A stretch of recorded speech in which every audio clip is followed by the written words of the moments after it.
नमस्ते मेरे प्यारे विद्यार्थियों। लास्ट लेक्चर में बिल्ली का बिलुंगड़ा इस पाठ का हमने देखा कि जब अमरू बिल्ली को बाहर छोड़ने चला जाता है तो उसके कंधे पर जो बोरा रहता है उसमें कुछ हिलता हुआ लोग देखते हैं और उसे पकड़कर लेखक के पास लाकर उसकी कंप्लेन करने लगते हैं। तो लेखक उसे प्रश्न करते हैं कि क्या बात हुई और लोग तुझे क्यों मारते हैं। यहाँ तक हमने देखा। उसके आगे का आज हम देखने वाले हैं। अमरू को कुछ कहना नहीं पड़ा। उसके पीछे कुछ आदमी आ रहे थे। उन्होंने मुझे सारा मामला समझा दिया। बात यह हुई कि जैसे अमरू कंधे पर बोरी लटकाए बिल्ली को बाहर छोड़ने जा रहा था, कुछ लोगों को शक हुआ कि बोरी में बच्चा है। दो आदमी चुपके चुपके उसके पीछे हो लिए। उन्होंने देखा कि बोरी अंदर से हिल रही है। बस उन्हें विश्वास हो गया कि इस बदमाश ने किसी बच्चे को पकड़ा है। अमरू स्वभाव से अल्पभाषी है। अल्पभाषी का अर्थ है बच्चों कम बोलने वाला। कुछ मस्खरा भी है। मस्खरा यानी मजाकिये स्वभाव का। वह चुप रहा। देखते देखते 50 आदमी इकट्ठे हो गए। उनमें से एक चिल्लाकर कहने लगा, घेर लो इस आदमी को।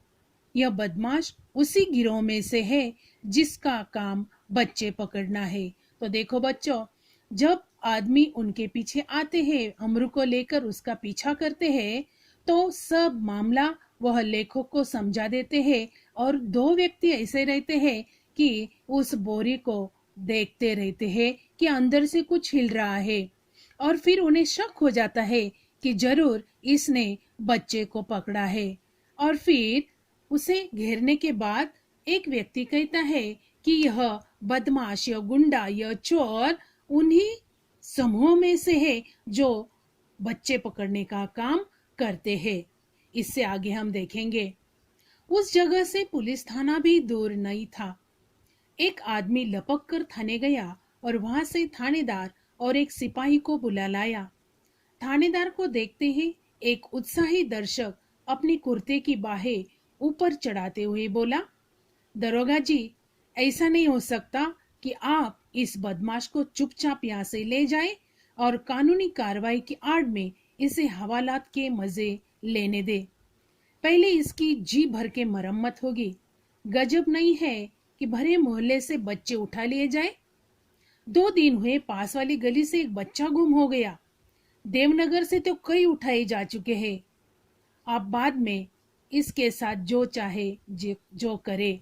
तो यहाँ तक हम देखेंगे बच्चों कि उस जगह पुलिस थाना दूर नहीं था। एक व्यक्ति तुरंत थानेदार के पास जाकर एक सिपाही और थानेदार को बुलाकर लाता है और दूसरा थानेदार को देखते ही वो उत्साही दर्शक कहा गया है, यानी उत्साह से भरा हुआ।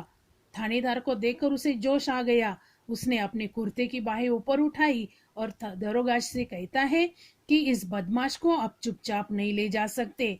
पहले हम इसकी मरम्मत करेंगे और इस मोहल्ले से बच्चे उठा लिए जाए, यह बात हम हरगिज हासिल नहीं कर सकते।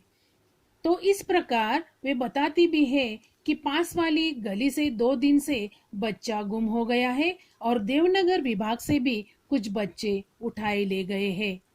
तो इससे पहले हम क्या करेंगे कि इसकी मरम्मत करेंगे। उसके बाद हम देखेंगे बच्चों, आप बाद में इसका हाथ चाहे जो करे, पहले हम लोग इसकी पिटाई करेंगे।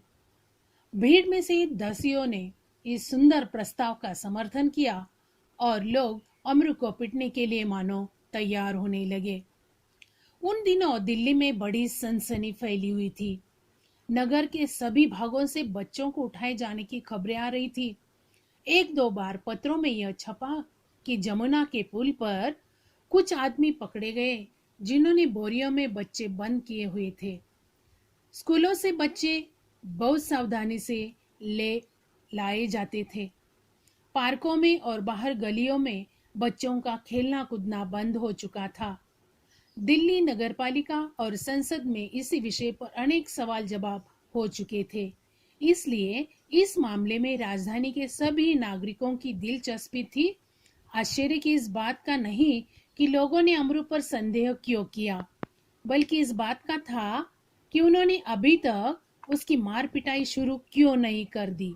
वातावरण में सनसनी और तनाव की कमी न थी। बच्चों देखो, वहां दिल्ली में जो सनसनी यानी घबराहट फैली हुई थी कि नगर के कई भागों से बच्चे उठाए गए थे और कई लोगों को पकड़ा भी गया था, और जिनके पास बोरियों में बंद कुछ बच्चे भी मिल चुके थे। तो इसलिए अमरू पर भी शक किया गया है। और संसद में और राजधानी में भी लोगों में बड़ी चाव से, बड़ी रुचि से यही बात कही जा रही थी कि सनसनी क्यों फैली हुई है, घबराहट क्यों हो रही है। अमरू जब पकड़ा गया तो उसे मार पिटाई अभी तक क्यों नहीं हुई, यह तो बच्चा पकड़ने वाला है। तो इस बात से लेकर लोग चिंतित हो चुके हैं। आगे का परिच्छेद हम देखेंगे। अगर थानेदार और पुलिस का सिपाही वहां न होते, अब तक अमरू पर भीड़ टूट पड़ी होती। थानेदार ने आते ही अमरू की कलाई पकड़ ली और पूछा, बोल, यह बच्चा तूने कहाँ से उठाया है और इसे तू कहाँ ले जा रहा है? बता, कहाँ है तेरे और साथी? आज सबका सुराग लगा कर ही हटूंगा। यानी थानेदार क्या करता है, अमरू को धमकाता है कि तूने बच्चा कहाँ से उठाया और तेरे और दूसरे साथीदार कहाँ है। आज उन सबको मैं ढूंढने वाला हूँ, आज उनको मैं ठिकाने लगाने वाला हूँ। अमरू अब तक आगे देखते हैं कि अमरू अब तक तो दिल में हंस रहा था, मगर थानेदार की धमकियों से कुछ घबरा गया। दबी आवाज में वो थानेदार से बोला, सरकार, मैंने किसी का बच्चा नहीं उठाया, न मैं बदमाश हूँ। मैं तो एक भले घर का नौकर हूँ, रोटी चौका करता हूँ और अपना पेट पालता हुआ अपनी सफाई थानेदार को देता है कि वह एक अच्छे परिवार का नौकर है और काम करते हुए रोटी चौका करता है और अपना पेट पालता है। यानी वह एक प्रामाणिक सेवक यहाँ नजर आता है। लेकिन थानेदार उसकी बातों को मानने के लिए तैयार नहीं है। आगे देखते हैं। जो आदमी थानेदार को बुलाकर लाया था, क्रोध से आकर बोला, क्यों बकता है बे? दारोगा जी, ऐसे नहीं यह मानेगा।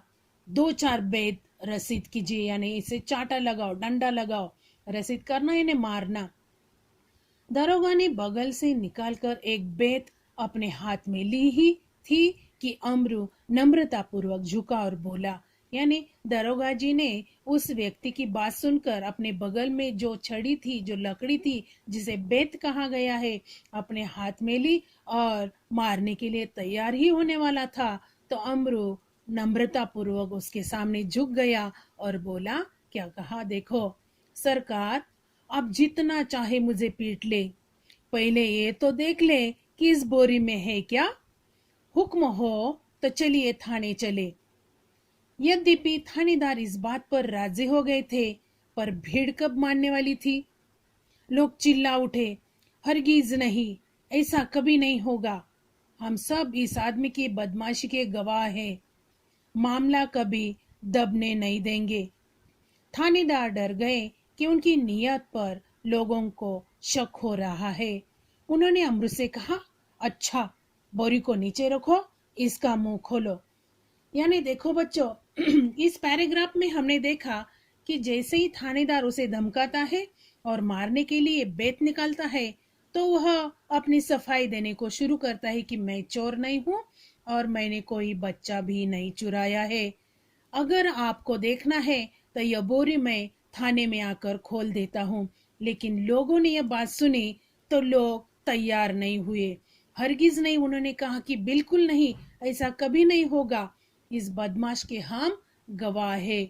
हमने देखा है कि मामला कभी हम दबने नहीं देंगे। और इनकी बातों से थानेदार भी डर गया। उसने मन ही मन सोचा कि मेरी नीयत पर, मेरे इरादे पर लोगों को शक हो रहा है कि मैं भी इन लोगों से शायद मिला हूं। फिर वह थाने की बजाय उन लोगों के सामने ही कहता है, अमरू, कि इस बोरी को अभी नीचे रखो और इसका मुंह खोल दो। आगे का परिच्छेद हम देखते हैं। अमरू शांतिपूर्वक नीचे बैठ गया और धीरे से उसने बोरी का मुंह खोल दिया। जैसे ही बोरी का मुंह खुला दिया, बिल्ली का बिलूंगड़ा छलांग मारता हुआ एक तरफ भाग गया और लोग देखते ही रह गए। थानेदार की भी समझ में न आया कि अब क्या करे। वह थाने की तरफ मुड़ा और एक तांगे वाले की पीठ पर बेत मारते हुए बोला, जानते नहीं कि रास्ते में तांगा खड़ा नहीं करना चाहिए। इस प्रकार अपनी झेप मिटाने का यत्न करते हुए दरोगा जी चले गए और अमरू हंसता हुआ घर वापस आ गया। तो अंतिम परिच्छेद में जो सच्चाई है सबके सामने आती है। अमरू शांतिपूर्वक नीचे बैठता है और धीरे से बोरी का मुंह खोलता है। तो मुंह खोलते ही यह बिल्ली का बच्चा छलांग लगाकर सबके सामने भागता हुआ नजर आता है। तब थानेदार भी उसकी समझ में नहीं आता कि अब क्या करे, लेकिन अपना हक बजाने के लिए वह रास्ते में एक तांगे वाला है, उसकी पीठ पर एक बेत मारते हुआ कहता है कि तांगा बीच में खड़ा नहीं करते, तुझे समझता नहीं। यानी अपने ऊपर आया हुआ लोगों को किस प्रकार दिखाना चाहिए, इसका उदाहरण वहां देखने के लिए मिलता है कि दरोगा जी किस प्रकार अपना अधिकार जमाने की कोशिश करता है और वह अमरू हंसता हुआ घर वापस आ जाता है। तो इस प्रकार शुरू से लेकर अंत तक इस बिल्ली का बिलूंगड़ा इस पाठ का हमने देखा कि गलत फहमी के कारण उत्पन्न स्थितियों का वर्णन लेखक राजेंद्र लाल हांडा जी ने किस प्रकार किया है। तो बच्चों, यहाँ यह पाठ मैं समाप्त करती हूँ और आपको कुछ लिखने के लिए मैंने दिया है, वह आपको अपनी नोटबुक में लिखना है। धन्यवाद।